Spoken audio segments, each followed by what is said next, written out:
মেহমান, আপনাদেরকে নিয়ে আমি আজকে এই প্রশিক্ষণশালায় যে উপস্থিত হয়েছি, এই যে সুযোগ মহান আল্লাহ রাব্বুল আলামিন আমাকে দিয়েছেন এবং ইসলামিক ফাউন্ডেশন জেলা প্রশাসন সবাই যে সহযোগিতা করেছেন, সবাইকে আন্তরিক অভিনন্দন এবং মোবারক জানাই। সম্মানিত আল্লাহর বাড়ির মেহমানবৃন্দ, আপনাদের কাছে আমি জানতে চাই যে আমরা বাংলাদেশ থেকে সাধারণত যারা হজে যায়, 3 ধরনের হজ আছে, 3 প্রকার হজ রয়েছে। এই 3 প্রকার হজের মধ্যে বাংলাদেশ থেকে আমরা বেশিরভাগ যাই হজ্জে তামাত্তুতে। এখানে হজ্জে ইফরাদ এবং হজ্জে কেরানে কেউ আছেন কি? আমার মনে হয় নাই, বা অনেকেই জানেন না যে আপনারা কোন হজ করছেন। অনেক হাজিরাই জানেন না যে আমরা কোন প্রকারের হজ করছি, হজ্জে কেরান করছি না ইফরাদ করছি না তামাত্তু করছি।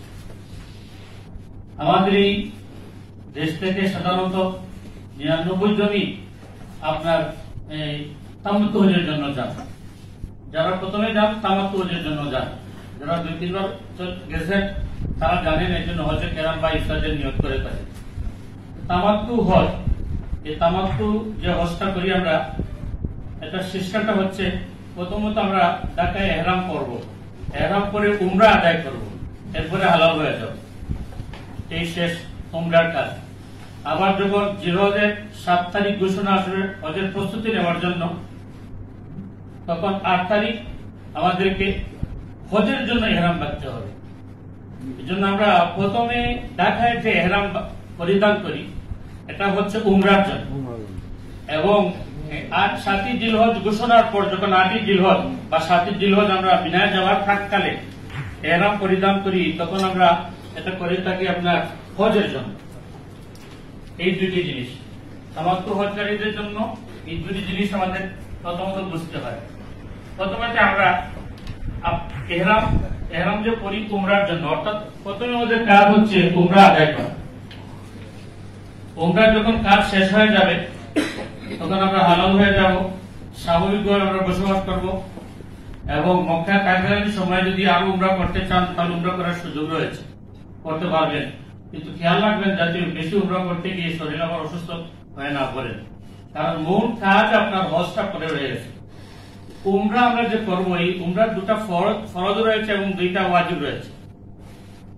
উমরা 4টি কাজের মাধ্যমে আমাদের সমাপ্ত হয়েছে। 1 নম্বর কাজ হচ্ছে যখন আমরা মিকাত অতিক্রম করব, বাংলাদেশ থেকে যে হাজিরা যান তাদের মিকাত হচ্ছে ইয়ালামলাম, একটি পাহাড়। এই পাহাড় যখন অতিক্রম করবেন তখন আপনি বিমানের মধ্যে থাকবেন, এয়ারলাইন্সে থাকবেন। এয়ারলাইন্সের মধ্যে যদি সব হাজিরা এহরাম পরিধান করার জন্য চেষ্টা করেন তাহলে একটা সমস্যার সৃষ্টি হয়ে যাবে, জায়গার অভাব, বাথরুমের অভাব। এই জন্য হজ ক্যাম্পে বা এয়ারপোর্টে বা আপনার বাসা থেকেও আপনি এহরাম বাঁধতে পারেন। আপনার গাইড আপনাকে যে নির্দেশনা দিবেন সেই নির্দেশনা মোতাবেক আপনি এহরাম বাঁধবেন। এহরাম উমরার জন্য এহরাম বাঁধা এটা ফরজ, এবং এরপরে আল্লাহর ঘর তওয়াফ করবেন, এটা ফরজ। এবং এরপরে আপনি এই তওয়াফের পরেই সাই করবেন সাফা এবং মারওয়া পাহাড়ে, এটা ওয়াজিব আদায় হবে। এই সাই করার পরে আপনি মাথার চুল কাটবেন, আর একটা ওয়াজিব আদায় হয়ে যাবে, আপনি স্বাভাবিক হয়ে যাবেন। অর্থাৎ স্বাভাবিক এই কাপড় চোপড় আপনি পড়তে পারবেন, সাধারণত যে কাপড় চোপড়। এটা হলো উমরার বিধিবিধান। আমরা বিস্তারিত আলোচনা করি। আমরা যখন ঢাকায় হজ ক্যাম্পে বা এয়ারপোর্টে বা বাসায় যখন এহরাম বাঁধবো, তখন আমরা এহরামটা কিভাবে বাঁধবো? পুরুষের জন্য একটি নিয়ম, মহিলাদের জন্য আরেকটি নিয়ম। মহিলারা তারা সালোয়ার কামিজ এটা পরবেন, বুরকা পরবেন, এর দিকে আছে সেলাইযুক্ত কাপড় হবে, তাদের কোনো সমস্যা নেই। কিন্তু পুরুষদের জন্য আমরা এই সাদা কাপড়, এহরামের কাপড় আমরা পরিধান করে থাকি। যে কোনো কালারের হতে পারে, কোনো অসুবিধা নেই। তবে উত্তম হচ্ছে, সর্বোত্তম হচ্ছে এহরামের কাপড়টা হবে সাদা, একটা লঙ্গি একটা চাদর। এটা আমরা কিভাবে পুরুষ লোকের আমরা পরব, এটা হচ্ছে মূল বিষয়।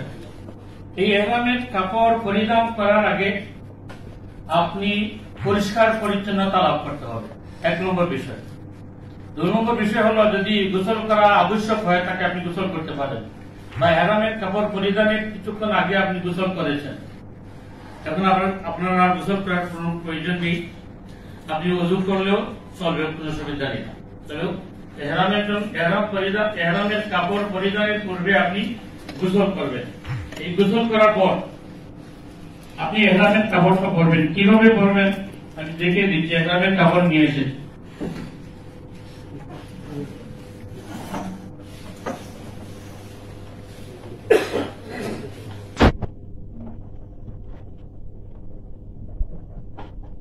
এই ধরনের দুটি কাপড় আছে, এহরামের কাপড় বিভিন্ন ভাবে পরা যায়। তবে আমার কাছে সহজ যে জিনিসটা হচ্ছে এহরামের কাপড় পুরুষ লোকেরা পরবেন।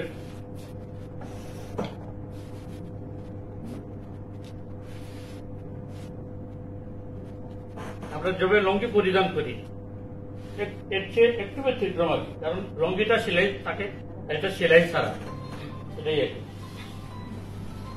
একটু 19 পিস হবে আর কি অত্যন্ত। এরপর আপনি এইভাবে এরপরে আপনি বেল্ট পরিধান করতে পারবেন, সবার থাকবে এই বেল্ট করতেই হবে। অবশ্যই পরিধান করতে হবে, এটা খুলে যাবে।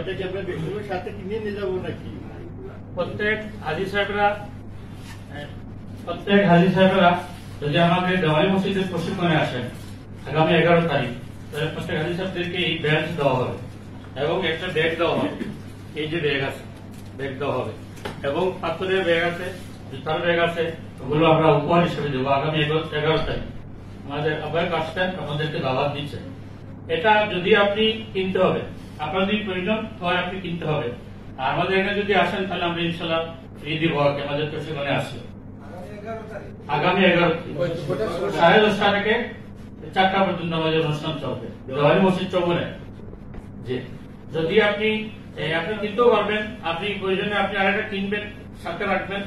যদি নষ্ট হয়ে যায় বা হারিয়ে যায় তাহলে যাতে আপনি ব্যবহার করতে পারেন। আপনার এই বেল্টের সুবিধা হচ্ছে আপনার রিসের যে লঙ্গিটা আছে এটাকে বলা হয় লঙ্গি। এটা নবীজি সবসময় এইভাবে লঙ্গি পরিধান করতেন। এটা পরিধানের পরে বেল্টে দেওয়ার কারণে আপনার এটা শক্ত হয়ে যায়। এই শক্ত হওয়ার কারণে আপনার মিশারিটা খোলার সম্ভাবনা থাকে না। এরপরেও আমরা যখন সচরাচর এইভাবে এই এহরামের কাপড় অর্থাৎ লুঙ্গি পরিধান করি না, আমাদের একটু সমস্যা হবে। এই জন্য একটু সতর্ক থাকবেন যাতে আপনার খুলে না যায়। আর এর জন্য এই কাপড়টা এই বেল্টের উপর দিয়ে আপনি আবার পেঁচাইতে পারেন আপনার সুবিধার জন্য। এই বেল্টের মধ্যে আপনার প্রয়োজনীয় কাগজপত্র রাখতে পারবেন, জিয়াল রাখতে পারবেন, ডলার রাখতে পারবেন। এটা আপনার প্রয়োজনীয় জিনিসগুলো, অতি জরুরি যে জিনিসগুলো সেইগুলো, বিশেষ করে এই যে কার্ডগুলো, এটা আমি আমার গলার মধ্যে লক্ষ্য রাখলাম আপনাদেরকে দেখানোর জন্য। ঢাকায় আপনাদেরকে যে কার্ড দেওয়া হবে বা এই মালিক অফিস থেকে যে কার্ড দেওয়া হবে সব সময় গলায় ঝুলিয়ে রাখবেন। বাসা থেকে যখন আপনি বের হবেন, বের হওয়ার সাথে সাথে এটা আপনার গলায় ঝুলিয়ে রাখবেন, কারণ এইটাই আপনার এই কাজই আপনার যখন হারিয়ে যাবেন তখন এই কার্ড আপনার কথা বলবে। আপনার এই কার্ড যদি আপনার সাথে থাকে, মক্কায় অথবা মদিনায় অথবা আরাফায় অথবা মিনায় অথবা মুজদালিফায় যেখানেই থাকুন না কেন, আপনার সংবাদ আপনার এজেন্সিতে চলে যাবে, আপনার মালিক অফিসে চলে যাবে। এখানে সবকিছু লেখা রয়েছে, আপনার ছবি আছে, আপনার পাসপোর্টের নাম্বার আছে, অন্যান্য নাম্বার গুলো আছে যেগুলো এখানে দেখানো হয়েছে, এগুলো রাখবেন। তো এই জন্য আপনার যে ব্যাগ আছে, আপনার হাতে যদি অনেক সময় ব্যাগ রাখেন তাহলে এই ব্যাগের মধ্যে দেখেন নাম লেখা আছে আমার, এবং এখানে পাসপোর্টের নাম্বার আছে, টিআইডি নাম্বার আছে।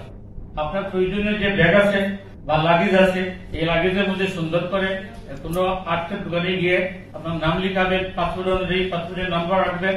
এই আপনার এই যে তথ্যগুলো দেওয়া হবে, কার্ড দেওয়া হবে, এই কার্ডের বিষয়গুলো আপনারা রাখবেন। এগুলো হলো আপনার জিনিস হারিয়ে গেলে আপনি পাবেন। এরামে 1 নম্বর হচ্ছে নিচে লুঙ্গিটা পরিধান করা, 2 নম্বর হচ্ছে আরেকটি চাদর।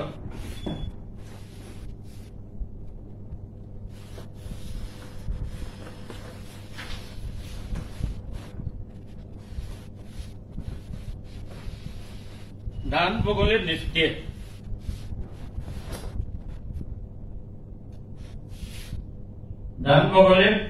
নিচ দিয়ে এভাবে কাঁধে ঝুলিয়ে রাখতে হয়। এখানে আরেকটি বিষয় আছে, আপনি যখন প্রথমে এহরামের কাপড় পরলেন তখন আপনার উভয় হাত ঘোরা থাকবে, মাথায় টুপি থাকবে। আপনি 2 রাকাত নামাজ পড়বেন। এক বর্ণে পাওয়া যায় নফল, এক বর্ণে পাওয়া যায় এটা নফল, আরেক বর্ণে পাওয়া যায় সুন্নত। আপনি 2 রাকাত নামাজ পড়বেন। নামাজ পড়ার পর টুপি খুলে নিবেন। টুপি খোলার পর আপনার যে করণীয়টা হচ্ছে সেটা হচ্ছে আপনার ইহরামের জন্য আপনি নিয়ত করলেন, ইহরামের নিয়ত। এই বিষয়টা অত্যন্ত জরুরি একটি বিষয়। ইহরামের নিয়তটা আপনি তো উমরার জন্য প্রথমত আপনি ইহরামের কাপড় পরিধান করছেন, এই জন্য আপনি উমরা নিয়ত করবেন। আল্লাহুম্মা ইন্নী উরিদুল উমরাতা ফায়াসসিরহা লি ওয়া তাকাব্বালহা মিন্নি। আপনি আরবিতে বলতে পারেন, না কোনো সমস্যা নেই। বাংলায় বলবেন আমি ইহরামের কাপড় পরিধান করলাম উমরার জন্য, আল্লাহ তুমি আমার জন্য এটা সহজ করে দাও আর আমার পক্ষ থেকে কবুল করো। এই জিনিসটা বাংলায় বলবেন। আপনি যদি বলতে পারেন না কোনো অসুবিধা নেই, বাংলায় বলবেন। বাংলা যদি বলতে পারেন না তাহলে আপনার তো মনের মধ্যে যে ভাব আছে সেটা তো আল্লাহ জানেন, বাস হয়ে যাবে, কোনো অসুবিধা নেই। এই নিয়ত দিয়ে কোনো বারবার করার কোনো প্রয়োজন নেই। এই নিয়ত যখন আপনি করবেন, এখানে নিয়ত করলেন, নিয়ত করার পরে আপনি যেটা আপনাকে অবশ্যই করতে হবে সেটা হলো তালবিয়া। সবাই বলি লাব্বাইক আল্লাহুম্মা লাব্বাইক লাব্বাইক লা শারীকা লাক লাব্বাইক ইন্নাল হামদা ওয়ান নি'মাতা লাকা ওয়াল মুলক। আপনি নামাজে বসে আপনি টুপি খুলে আপনি তালবিয়াটা পাঠ করলেন। একবার পাঠ করাটা হচ্ছে ওয়াজিব, 3 বার পাঠ করাটা হচ্ছে সুন্নাত। আপনি 3 বার করবেন লাব্বাইক আল্লাহুম্মা লাব্বাইক। এই তালবিয়াটা পড়ারও অনেক সিস্টেম অনেকে জানেন না। শুদ্ধ যে সিস্টেমটা হচ্ছে লাব্বাইক আল্লাহুম্মা লাব্বাইক লাব্বাইক লা শারীকা লাক লাব্বাইক ইন্নাল হামদা ওয়ান নি'মাতা লাকা ওয়াল মুলক লা শারীকা লাক। লাব্বাইক, তোমরা সবাই বলি লাব্বাইক আল্লাহুম্মা লাব্বাইক লাব্বাইক লা শারীকা লাক লাব্বাইক ইন্নাল হামদা ওয়ান নি'মাতা লাকা ওয়াল মুলক লা শারীকা লাক। লাব্বাইক আল্লাহুম্মা লাব্বাইক লাব্বাইক লা শারীকা লাক লাব্বাইক ইন্নাল হামদা ওয়ান নি'মাতা লাকা ওয়াল মুলক লা শারীকা লাক। একবার বলা ওয়াজিব, 3 বার বলা সুন্নাত। আপনি যখন এই নামাজ পড়লেন, এরপরে আপনি ইহরামের জন্য নিয়ত করলেন, এরপরে যখন আপনি তাকবীর পাঠ করলেন, আপনি মোটামুটি এই যে ইহরামের যে আনুষ্ঠানিকতা সেগুলো পালন করলেন। এখন আপনার করণীয় হচ্ছে আপনি দুরূদ শরীফ পড়বেন, কয়েক মাত্রা দুরূদ শরীফ পড়বেন, আপনি দোয়া করবেন। যে কোনো দোয়া করেন, একটা নির্দিষ্ট দোয়া রয়েছে, সেটা হচ্ছে আল্লাহুম্মা ইন্নী আসআলুকা রিদাকা ওয়াল জান্নাতা ওয়া আউযু বিকা মিন গাযাবিকা ওয়ান নার। এই দোয়াটা করেন। যদি আপনি আগে কিছু পড়তে না পারেন অসুবিধা নেই, আপনি যে কোনো দোয়া করেন হয়ে যাবে। এই দোয়াটা করলেন, এখন আপনি সম্পূর্ণ ইহরাম পরিধান করে ফেললেন। এখন আপনার জন্য সতর্ক থাকা সবচেয়ে প্রয়োজনীয় একটি বিষয়। সতর্ক আপনি কি থাকবেন? যেমন মনে করেন আপনি সতর্ক থাকবেন এই সময়ে ইহরামের কাপড় পরিধান হয়ে গেছে, নিয়ত করলেন, তালবিয়া পড়লেন, আবশ্যকীয় কার্যক্রম শেষ হয়ে গেল। এই কাপড় খোলার আগ পর্যন্ত আপনি অশ্লীল কোনো কথাবার্তা বলতে পারবেন না। স্বামী এবং স্ত্রী যদি একসাথে থাকেন তাহলে আপনার এই অন্যান্য কোনো আলোচনা করতে পারবেন না। এই ইসলামের যে নিয়মগুলো আছে এইগুলো আলোচনা করবেন যাতে আপনার অসুবিধা না হয়। এরপরে আপনি হচ্ছে অন্য কোনো হাজী সাহেবের সাথে বা আপনার সাথী বা ইয়ের সাথে আপনি কোন ধরনের ঝগড়া বিবাদে লিপ্ত হবেন না। এরপরে আপনার হচ্ছে এই যে শিকার করা, শিকার দেখানো, স্থলত কোন প্রাণী শিকার করা, শিকার দেখানো, এগুলো আপনার করতে পারবেন না। যদি আপনি এগুলো করেন তাহলে দম দিতে হবে। আপনি পুরুষ মানুষ মাথা ডেকে রাখতে পারবেন না, মহিলারা মাথা ডেকে রাখতে পারবেন, কিন্তু মুখ মনে খোলা থাকবে মহিলাদের জন্য। আচ্ছা, মহিলাদের নিয়মটা আমি পরে বলছি। এরপরে আপনার এই ইহরামের কাপড় পরিধান করার পরে আপনি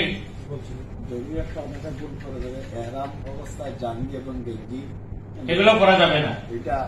জাঙ্গি এবং গেঞ্জি অর্থাৎ ইহরামের 2টি কাপড় আপনার পরিধানে থাকবে।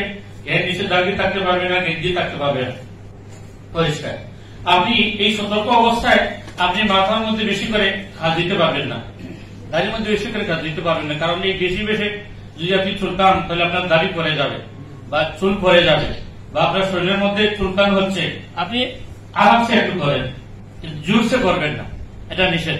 উকুন মারতে পারবেন না, উকুন ফালাইতে পারবেন না, এগুলো নিষেধ। যদি করেন এই বিষয়গুলো তাহলে সতর্কতামূলক। এই বিষয়গুলো আপনার জন্য এহরামের কাপড় পরিধান করার পর যখন নামাজ পড়লেন, তালবিয়া পড়লেন, নিয়ত করলেন, তালবিয়া পড়লেন, এই কাজগুলো আপনার জন্য নিষিদ্ধ হয়ে গেল, হারাম হয়ে গেল। যতক্ষণ পর্যন্ত আপনি এহরামের কাপড় আপনার শরীরের মধ্যে থাকবে। এহরামের কাপড় পরিধান করে যখন আপনার ফ্লাইট হয়ে যাবে, যারা পড়েন নাই, দু একজন হয়তো বিজ্ঞ লোক আছেন তারা পড়েন না, আমি বিমানে পড়বো, ইয়া আল্লাহ পাহাড় যখন অতিক্রম করবেন তখন বিমানের পক্ষ থেকে ঘোষণা আসবে আপনি এহরামের কাপড়, দুই একজন করবেন, সবাই করবেন না। নতুন যেন তারা ঢাকাতেই হজ ক্যাম্পেই এহরামের কাপড়টা পরিধান করে নেবেন। এরপর যখন জেদ্দায় যাবেন, মাল্লেনের অবশ্য লোকেরা আছে, তারা আপনাকে নিয়ে যাবে মক্কায়। মক্কায় নিয়ে যাওয়ার পর প্রথমে আপনাকে নিয়ে যাবে মক্কার আপনার বাসাতে, নির্ধারিত আপনার বাসা হয়েছে, সরকারি বলেন বেসরকারি বলেন, নির্ধারিত বাসা আছে, সেখানে যাবেন, মাপপত্র রাখবেন, আপনি একটু ফ্রেশ হলেন। ফ্রেশ হওয়ার পর যদি আপনার খাওয়া দাওয়ার প্রয়োজনে খাওয়া দাওয়া করবেন। আপনার অতি জরুরি বিষয় হচ্ছে আপনি খানায় কাবায় গিয়ে তোয়াফ করবেন। খানায় কাবায় গিয়ে তোয়াফ করবেন। এই তোয়াফের পরে সাই করবেন। সাই করার পর মাথা মুন্ডাবেন, উমরার কাজ শেষ হবে। এহরাম পরিধানের বিধানাবলী আমি সম্পূর্ণ বললাম। এখন আমাকে বলতে হবে যে আপনি যে আল্লাহর ঘর তোয়াফ করবেন, এই তোয়াফটা আপনি কিভাবে করবেন। আপনি মক্কায় আপনার বাসায় যাওয়ার পর আপনি খাওয়া দাওয়া করলেন, বাথরুম ইউজ করলেন, এরপরেই বেশিক্ষণ দেরি করা যাবে না, অলসতা আসবে।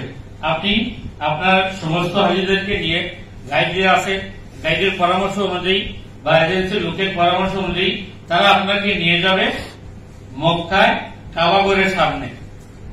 এই কাবাগরের সামনে যখন আপনি এই তাওয়াফের জন্য যাবেন, তখন তাওয়াফটা শুরু করবেন কোন জায়গা থেকে। প্রথম যারা যাচ্ছেন তারা বুঝবেন না, যারা পড়াবেন তারা বুঝবেন। হজরে আসওয়াদ এবং মসজিদুল হারামের মধ্যে সবুজ একটা বাতি দেখা যায়। এই বাতি অংশ থেকে, এই জায়গা থেকে আপনার তাওয়াফটা শুরু করতে হয়। তাওয়াফটা যখন আপনি শুরু করবেন, সবুজ বাতি ডানে রেখে হজরে আসওয়াদের দিকে দৃষ্টি রেখে, কাবার দিকে দৃষ্টি রেখে আপনি দাঁড়াবেন, তাওয়াফের নিয়ত করবেন। আল্লাহুম্মা ইন্নী উরিদু তাওয়াফা বাইতিকাল হারাম ফায়াসসিরহু লি ওয়া তাকাব্বালহু মিন্নি, এই নিয়ত করবেন। যদি আরবিতে পারেন না, বাংলায় নিয়ত করলেন যে আমি তাওয়াফের জন্য তাওয়াফের নিয়ত করলাম, আল্লাহ তুমি এটা সহজ করে দাও এবং আমার পক্ষ থেকে এটা কবুল করো, বাংলায় বলবেন, কোন সমস্যা নেই। এরপরে আপনি ডান দুই হাত কান পর্যন্ত উঠান এবং বলেন বিসমিল্লাহি আল্লাহু আকবার ওয়ালিল্লাহিল হামদ। কিন্তু করণীয় হচ্ছে হজরে আসওয়াদে গিয়ে চুমা দাও। কিন্তু ভিড়ের কারণে আপনি যেতে পারবেন না, বা বর্তমানে আপনার এই হজরে আসওয়াদের নিকটে যাওয়ার কোন সুযোগ নেই, হয়তো সুযোগ নেই বা সুযোগ করে দিবে এক সময়। যখন সুযোগ হবে তখন আপনি যাবেন। যদি ভিড় বেশি থাকে বা আপনি প্রথম যে থাকেন, তাহলে এই ভিড়ের মধ্যে যাবেন না। দূর থেকে আপনার এই দুই হাত কান পর্যন্ত উঠান এবং বলেন বিসমিল্লাহি আল্লাহু আকবার ওয়ালিল্লাহিল হামদ। হাতের তালুতে চুমা দিন, মানে হজরে আসওয়াদের দিকে হাত ইশারা করে হাতের তালুতে আপনি চুমা দিন। এই হজরে আসওয়াদে যে চুমা দেওয়ার কথা, এই বিষয়টা আদায় হয়ে যাচ্ছে এর মাধ্যমে। রুকনি আমির ইয়ামানিতে এরপরে আপনি শুরু করলেন চক্করটা শুরু করলেন হজরে আসওয়াদ থেকে। হজরে আসওয়াদ থেকে এই যে কাবাগরের যে দরওয়াজা, সেই দরওয়াজার দিকে আপনি শুরু করে আপনি যাবেন হাতিমের বাইরে দিয়ে, ভিতরে দিয়ে নয়, হাতিমের বাইরে দিয়ে আপনি আবার চক্কর দিবেন। চক্কর দিয়ে আপনার হজরে আসওয়াদ পর্যন্ত আসবেন। আপনার এক সাউথ অর্থাৎ এক চক্কর হবে। আপনি যখন রুকনে ইয়ামানিতে উভয় হাত বা শুধু ডান হাত লাগান, যদি সুযোগ থাকে, এখন সুযোগ নেই বা সুযোগ হবে না, বা সুযোগ যখন পাবেন আপনি তখন করবেন, সুযোগ যদি না পান তাহলে আপনি করবেন না। এরপরে আপনি পড়ুন রাব্বানা আতিনা ফিদ দুনিয়া হাসানাতাও ওয়া ফিল আখিরাতি হাসানাতাও ওয়া কিনা আযাবান নার। এটা সবাই পারেন, কোনো সমস্যা নেই। এরপরে আপনি হজরে আসওয়াদ পর্যন্ত যখন আসেন, হজরে আসওয়াদ থেকে শুরু করে এখান পর্যন্ত যখন আসেন, এক চক্কর হলো, আবার চক্কর দিলেন, 2 চক্কর হলো, 3 চক্কর হলো, 4 চক্কর হলো, 5 চক্কর হলো, 6 চক্কর হলো, 7 চক্কর হলো।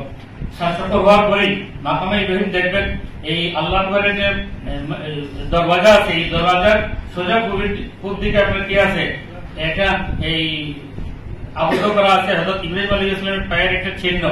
এটাকে বলা হয় মাকামে ইব্রাহিম। মাকামে ইব্রাহিমের পিছনে তাওয়াফে ওয়াজিব 2 রাকাত নামাজ পড়ুন। এখানে যদি স্থান না পান তাহলে আরো কমে যান, মসজিদুল হারামে ঢুকেও আপনি আদায় করতে পারেন, কোনো অসুবিধা নেই। যখন এবং এই নামাজ পড়ার পরে আপনি জমজমের পানি পান করেন, আপনি 2-1 মিনিট আপনি বিরতি নিতে পারেন, রেস্ট নিতে পারেন। এরপরই আপনাকে প্রস্তুতি নিতে হবে সাফা এবং মারওয়ায় সাই করা।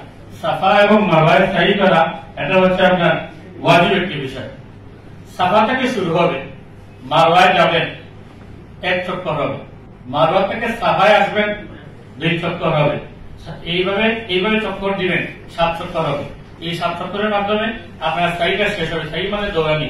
হযরত আলাইহিস সালাম ইসমাঈল আলাইহিস সালামের জন্য, শিশুপুত্র ইসমাঈল আলাইহিস সালামের পানির সন্ধানের জন্য দৌড়াদৌড়ি করেছিলেন।